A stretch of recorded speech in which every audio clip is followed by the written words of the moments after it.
Hey guys, Crystal here, and today I'm going to be talking about Miraculous Ladybug, starting with season 1. So, as a long-time fan of the show, like most other fans, I tend to forget about the early stuff. It's not that I forget that it exists. It's just that you don't think about all of the setup. But if somebody watches this show for the first time, they need a good setup. I don't even fully remember how I got into the show and what order. I think I watched it in order.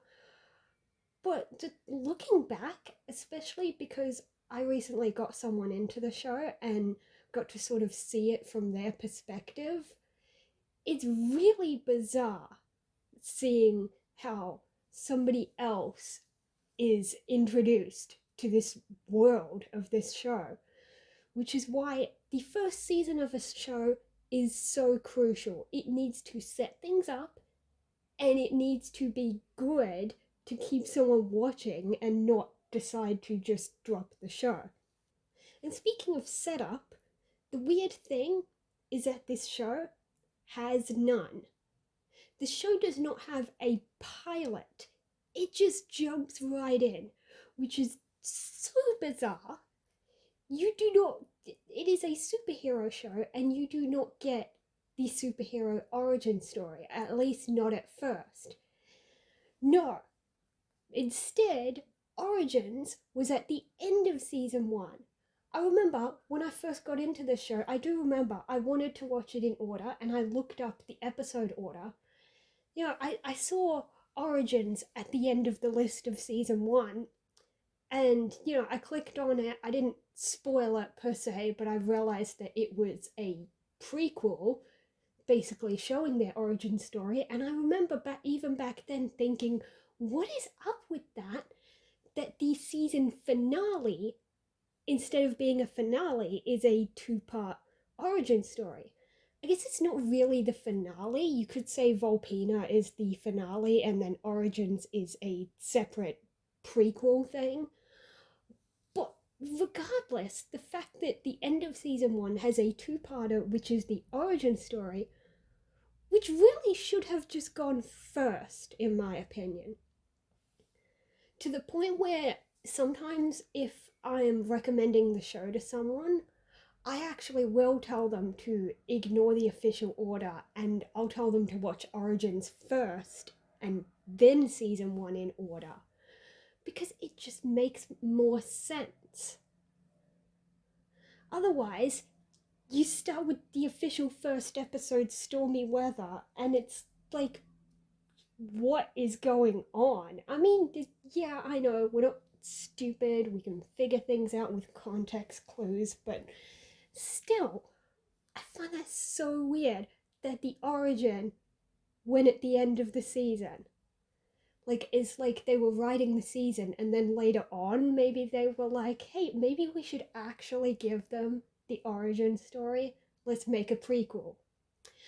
I often compare it to another French cartoon, Code Lyoko, because they did something similar, though I think it was around at the end of season 2 or 3 when they decided to do a prequel episode showing how things began. And again, when I've gotten people into that show, I've told them to watch the prequel first, even though it wasn't released until way later. Because similarly, that show, the first episode doesn't feel like a first episode, it just jumps right in. And that was pretty bizarre.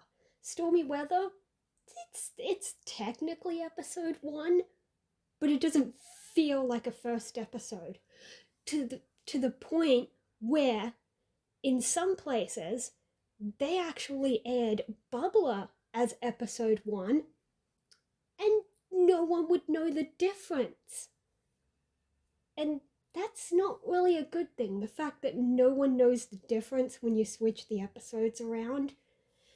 In fact, one of the things I've always said about season 1 is that there isn't really any continuity, because all of these episodes have, like, nothing changes and nothing of consequence happens, it means you could completely scramble the order and be fine, to the point where I would even say the entire season is basically filler, except maybe Volpina and Origins, if that even counts as part of season one. It's just an entire season of filler until maybe Volpina. Or is it? It depends how you define filler. Like, from a rewatch perspective, it's like, yeah, it's filler, nothing of consequence happens. But then it's like, each one of these episodes is a side character's first episode. The other way to define filler that I've always said is that you can skip the episode and not be confused. And by that definition, you could skip Eve Illustrator and not be confused, but it focuses on Nathaniel, and then otherwise, if you skip that, you just see him in the background and not know he's an artist and all that. So it's like, yes and no, you could skip it, but these are a lot of characters' first times getting to know them. So in that vein, it's tricky. I've always said that season one is almost completely filler, but depends how you define filler. One definition I found says that it's an episode that does not advance the main plot or develop the characters in a significant way. And yeah, most of season one until Volpina, it doesn't really advance the main plot, but maybe it develops the characters a little. I don't know if I'd say it develops them, but it introduces them. Another definition of filler taken straight from TV tropes is that it's episodes that are unrelated to the main plot, don't significantly alter the relationships between characters, and they generally serve to take up space. They're considered padding. They lengthen the season, but they don't really add to it in a significant way. And you could say that about pretty much all of season one, except Volpina and Origins. But at the same time, it's not that you'd completely skip season one. The question I'm after is whether it is a good season one, whether it works to introduce the characters. And in that vein, I guess it does. The focus of season one was to explore the characters, and I guess it did, because it's a lot of episodes that focus on a one-off, or not one-off, a side character.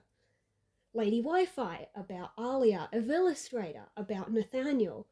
We used this first season to explore all these side characters so that they feel more fleshed out when they're part of the group later.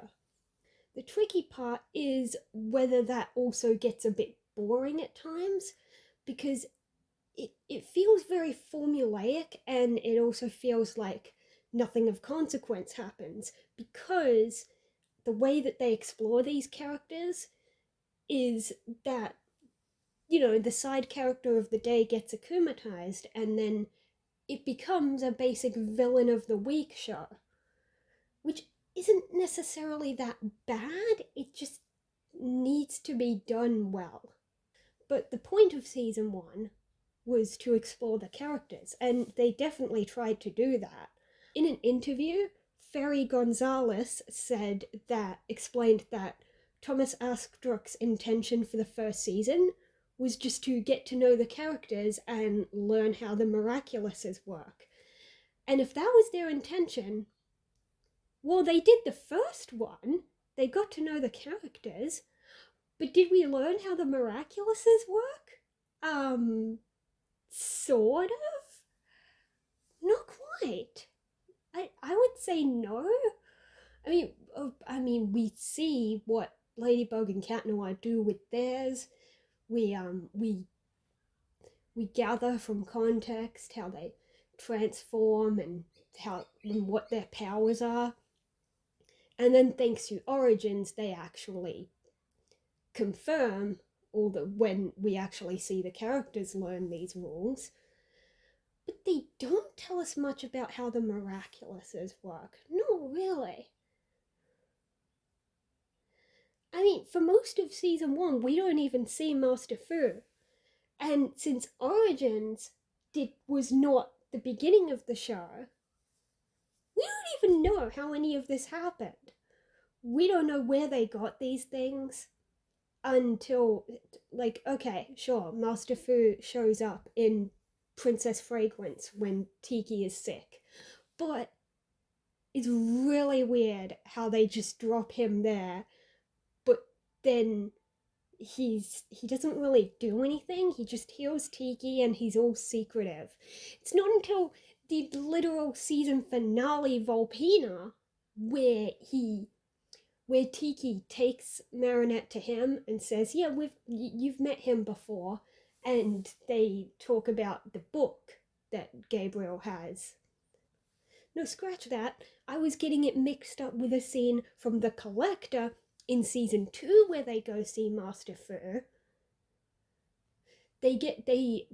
We first see the book in Volpina, but it's not until The Collector when Tiki takes her to see him. So that for the entirety of season 1, we don't see him except that moment in Princess Fragrance. We don't know where these heroes got their powers and how all this works. We don't know how the Miraculouses work. It's not very clear how the Butterfly Miraculous works. And we don't even know why he wants Ladybug and Cat Noir's Miraculous. Which is a great segue into the other issue. Shows need a compelling villain, right? And they didn't do that very well in season 1. Not just because it was pretty easy to beat the Akumas and that Hawkmoth doesn't feel very threatening, but in season 1 especially, I've noticed he's not a very fleshed out villain. First of all, in season 1, it wasn't even clear who he was. Like, okay, a lot of the viewers, just from watching a few episodes, were like, they could tell, or like from the voice and everything, they were like, yeah, it's Adrian's dad. But and I was not watching the show back when season 1 was new. I think I got into it when at the time when season 3 was finishing up. But when I've read stuff that was posted around that time, people weren't even 100% sure who he was. Like, it's not confirmed until, I think, Origins and or The Collector. So not only did we not know for sure who he was, but why does he do what he does? Why does he want the Miraculouses, and why does he akumatize people? Well, he akumatizes them to get the Miraculous, because it's basically him making a deal. I'll give you these powers, but you got to get their Miraculous for me. But why? The problem with villains is that obviously a good villain is not just evil for the sake of being evil. Now, that's not to say that a villain has to be a good person or be redeemable. I'm not asking for something like Steven Universe, where literally every villain got redeemed, even White Diamond. It's not that a villain has to be redeemable, or that you can sympathize with them. It's more like they need to have some motivation to seem like an actual person. And without that motivation being shown at all, just feels kind of hollow, I guess. Not knowing why we have this villain. And I guess maybe their intention was that people might like the mystery and keep watching because they're like, maybe we'll find out next time. Or maybe they just didn't think of that and they thought, well, it's a kid's show and they won't think about that. That's the other thing, is that season 1 does feel a lot more simple and like child oriented, and that's because the original intention was for it to be a kids show. But then they realized that the viewers were older and maybe they didn't realize how popular it would get. But then once the show got more popular, they made things a bit more fleshed out in later seasons. Season 1 isn't perfect, yes, I know, but there is some issues of not exploring things that need to be explored in a season 1.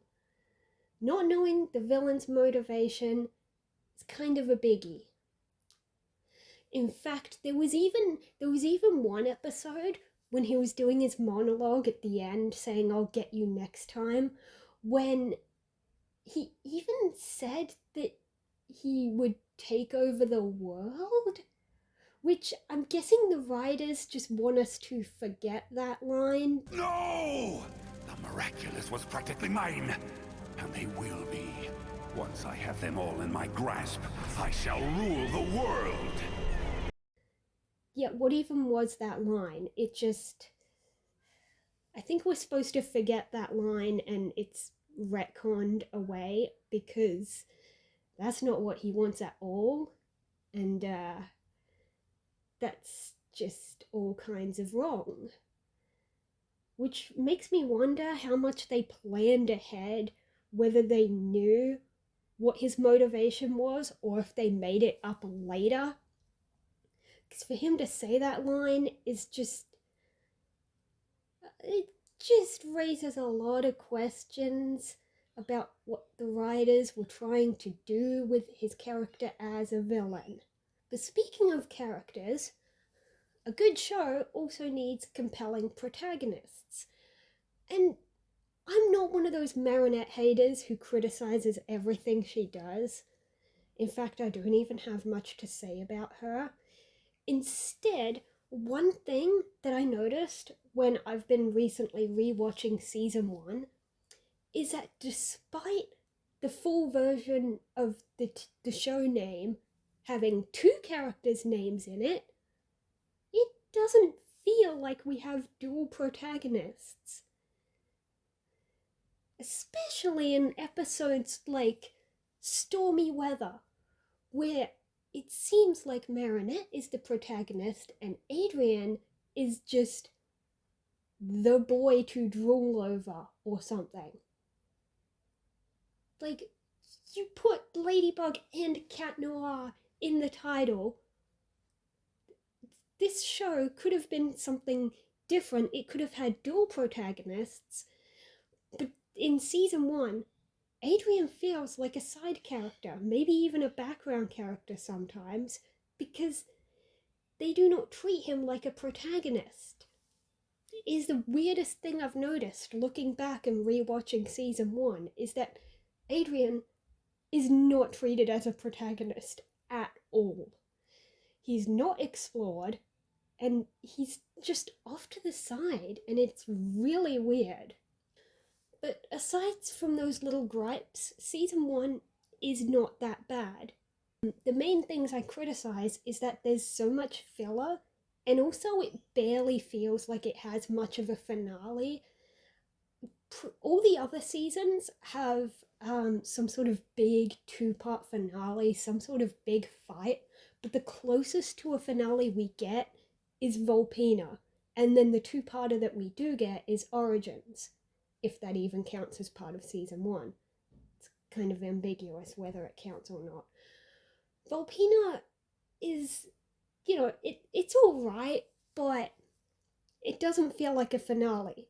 Not just because it's not 2 parts, but also, sure, it introduces Lila, and we know now that she becomes much more important later, but it did, at the time, you don't know that, and she didn't feel all that threatening. I suppose it also introduced the book, the grimoire, which also becomes kind of important. But again, it didn't work that great as a finale to round off this season.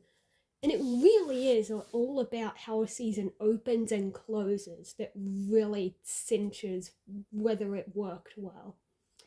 I know I've been complaining a lot in this video, and I don't mean to basically say season 1 sucks, because it doesn't. It worked fine to set up the show. It worked fine to set up everything, just not as well as it could have been looking back. Which is why I don't often rewatch season 1, just because it's alright, but if you've seen it before, I feel like most of the episodes don't have much rewatch value. But season 1 as a whole, it was fine. It tried to set up the characters, although we didn't really get much set up at the start and they just kind of threw us in. But aside from that, it worked fine as a simple show, and it still got people interested, so I guess it did something right. And despite my gripes in this video, none of this is me saying season 1 is bad. It's just compared to the rest of the show, season 1 feels a bit bland. It did just fine, but it could have been better. We all know it could have been better. But I guess that's all I can say about season 1. But with that being said, that's enough from me about season 1. There's not much to say about it. I'm not going to go in depth on each episode. Sometimes they explored the characters' relationships a bit, but it didn't really feel like they really progressed the story much. That's my main point. It's not until season 2 or 3 that things really pick up. But it's fine. As I said, their intention was to just get to know the characters. And they did that. So they did fine. So I will see you next time for possibly my thoughts on season 2 and other things as well. See you next time, guys.